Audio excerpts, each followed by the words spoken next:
Pessoal, essa é a aula 5 de sistemas embarcados. Nessa aula a gente vai obter os valores, né, configurados nas chaves da placa. Então a gente tem que criar o projeto, nomear o projeto como projeto 5 e deixar selecionado, no caso, os botões, porque nós vamos utilizar o botão aqui 4, aqui 3, né, no caso, para ser o reset do sistema. Nós vamos elaborar com o keysys e vamos inserir agora as chaves. Né? Com o software, nós vamos obter o valor se é um zero lógico ou um lógico, dependendo da posição da chave. Então a gente vai, tendo selecionado esses componentes, a gente manda gerar e determina que é o projeto 5. Então agora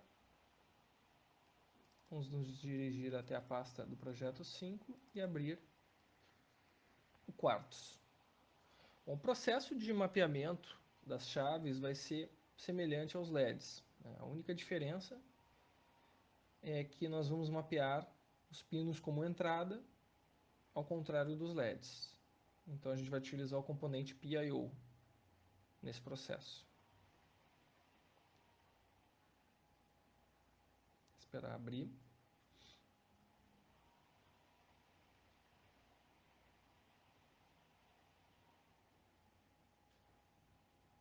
Lembrando que a documentação da placa pode ser obtida do site do Terazik.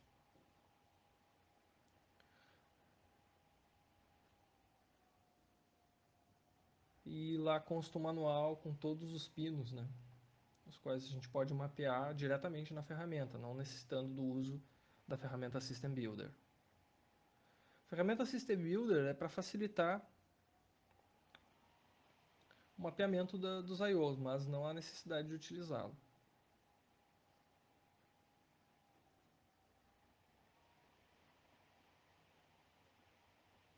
Ok, então abriu. Agora nós vamos fazer o processo como a gente vem fazendo normalmente. A gente cria um diagrama de blocos. Aqui, nesse diagrama ou esquemático, nós vamos referenciar quais os componentes que nós estamos utilizando e conectar ao nosso sistema. Vamos abrir o keysys para construir agora o nosso sistema.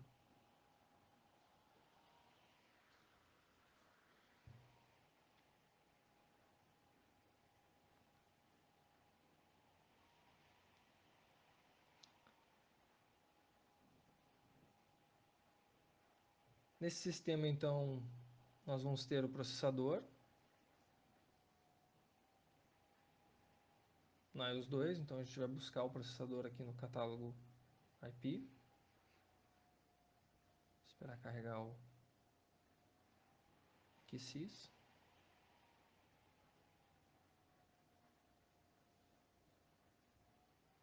Agora a gente pode começar o processo de criação.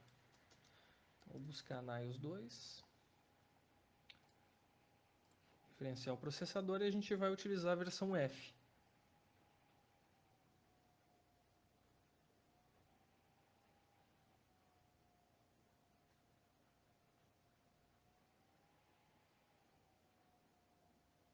Então vou manter a versão F, finalizar. Então, a gente insere a nossa memória. E a gente vai ter que definir o valor de 200K, desculpe. Então, 200K para suportar a nossa aplicação. Agora, a gente tem que definir a interface de debug. Então, uma UART JTAG. Mantém os valores padrão. E agora começa a parte de mapeamento. Então, PIO para controle dos LEDs. Então, é saída 8 LEDs nós vamos controlar.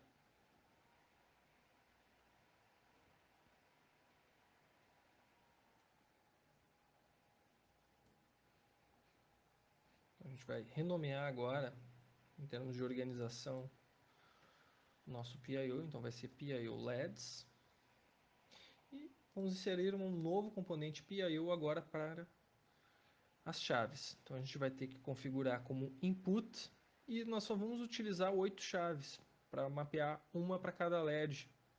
Tá?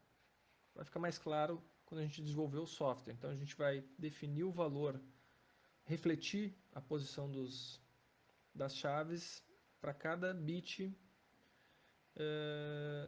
referenciado por um LED. Então vai ser um mapeamento 1 para 1. Então mantém todos os valores, finaliza. Então a gente vai renomear esse componente PIO agora para switches.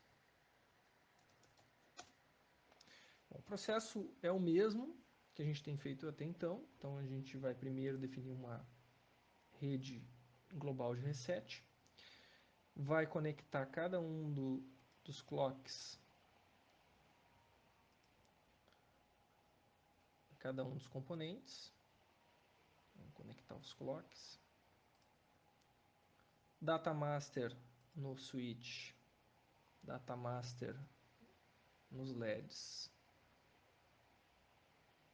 e data master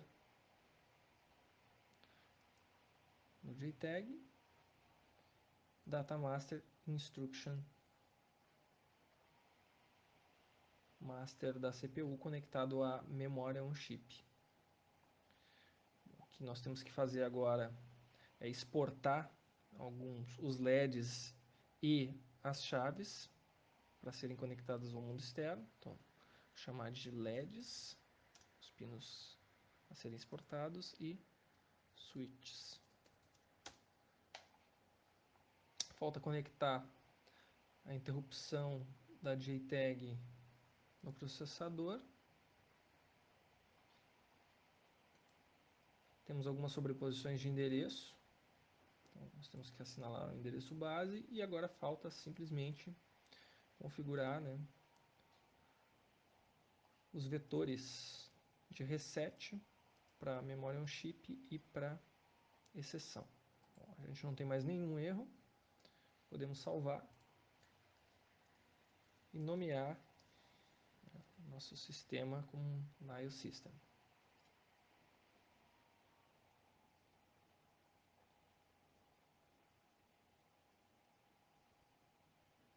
Após nomear o nosso sistema, a gente pode gerar o código HDL. Então, a gente deixa marcado como Create Block Symbol File para ser utilizado no diagrama de blocos e manda gerar.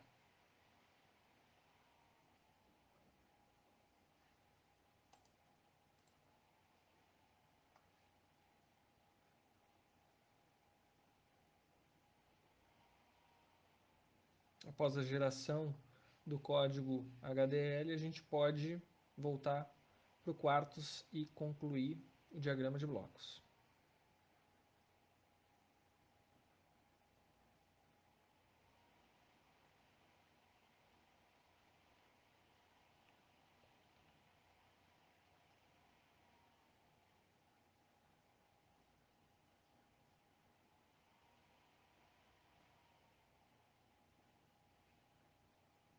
Esperar o processo concluir.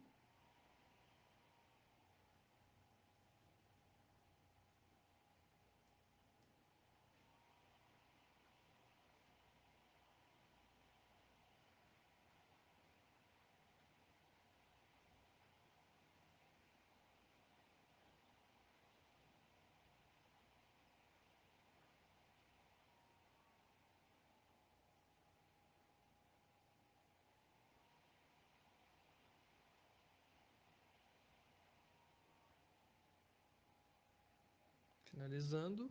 Ok. Bom, após conclusão do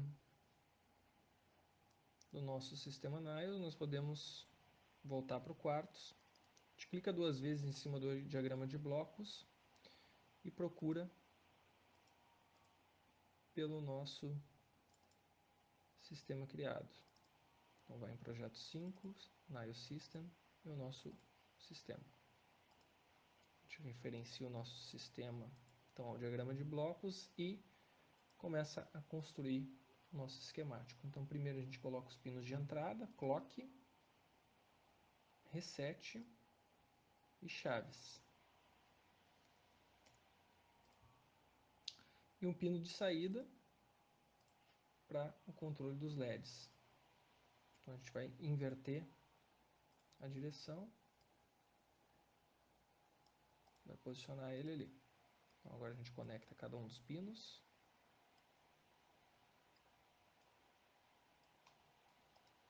E agora a gente tem que nomear os pinos. Então clock 50,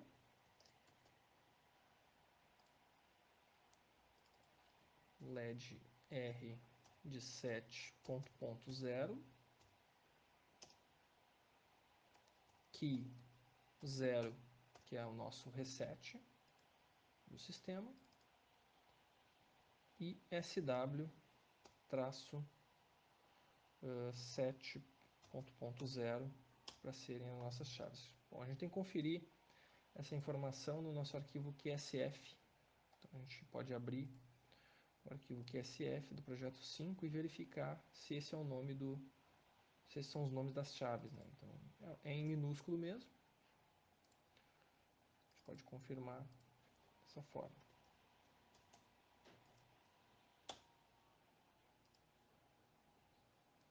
Então agora a gente pode fechar, salvar o nosso diagrama de blocos. Então eu vou chamar de Project 5. Esse é o arquivo topo do nosso projeto.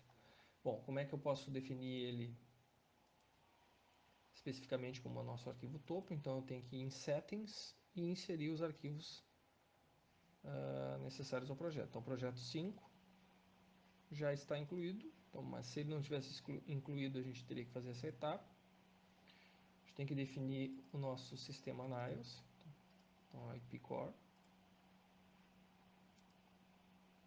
A gente vai incluindo alguns arquivos que fazem parte do nosso sistema. E adiciono o último arquivo aqui. Aplica, salva. E agora que nós temos todos os pinos mapeados,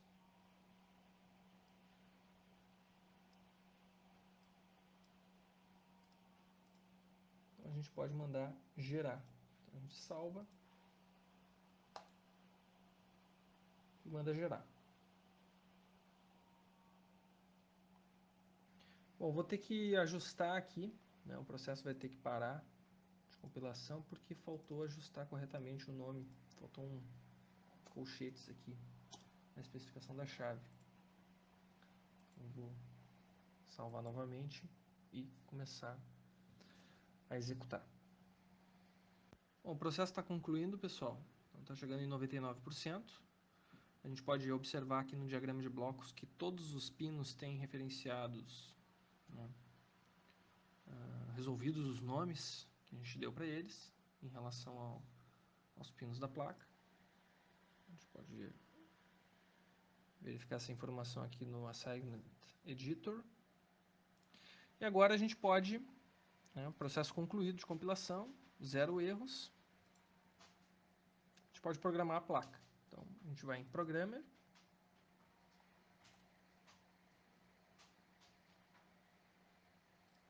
Tá? A gente vai em Programmer.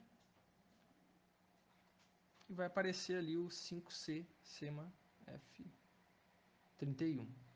Bom, arquivo Time Limited, a gente marca e programa a placa. Bom, processo concluído com sucesso. Agora só falta fazer o software para capturar o valor das chaves e refletir eles nos LEDs. Tá?